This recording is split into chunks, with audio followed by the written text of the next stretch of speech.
Welcome back to the Chisambo Show. Just recently, I was reading an article written by Jim Rohn on being a skillful communicator.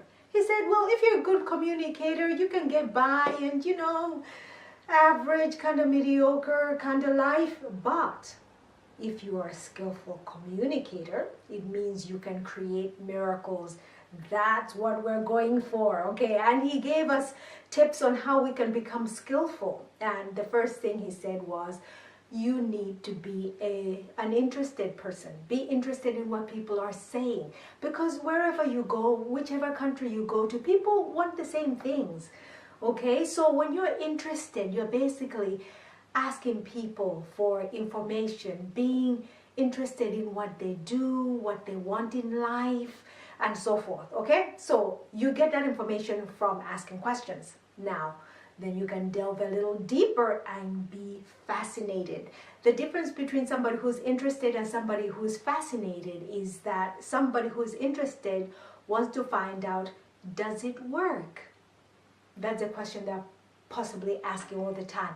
Somebody who's fascinated will ask, how does it work? So they want to get into the ins and outs of everything.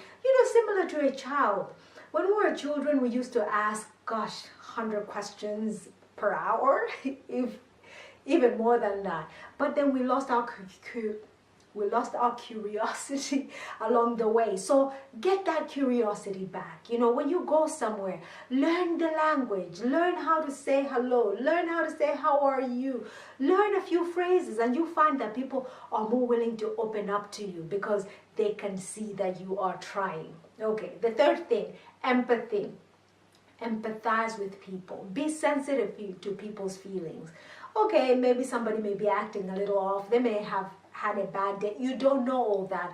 But try to empathize. Try to sympathize. Give people a break. Always give people the benefit of the doubt, as they say. They may just be having a rough day, a rough time. It's all right. We all go through those rough patches. And when you do that, people will be more willing to give you a break when you hit that rough patch, which you inevitably will. Okay, the fourth thing, is that the fourth thing or the fifth thing? Oh, whatever it is. But it will be journaling.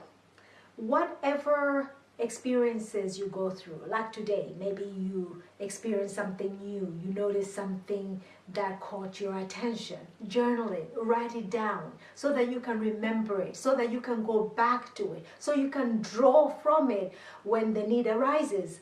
And that way you become an interesting person. You can impart valuable information to people. Not only that, but as you're listening, you get more information and more insight that you can continue journaling. You see? So it all feeds into each other and it becomes a wonderful cycle of knowledge and great communication, because that is what we're after. All right, I hope you have written these things down. Pen and paper always come in handy. Now don't forget to share, like, and subscribe. We are going to hear from our sponsors. We'll be right back after this.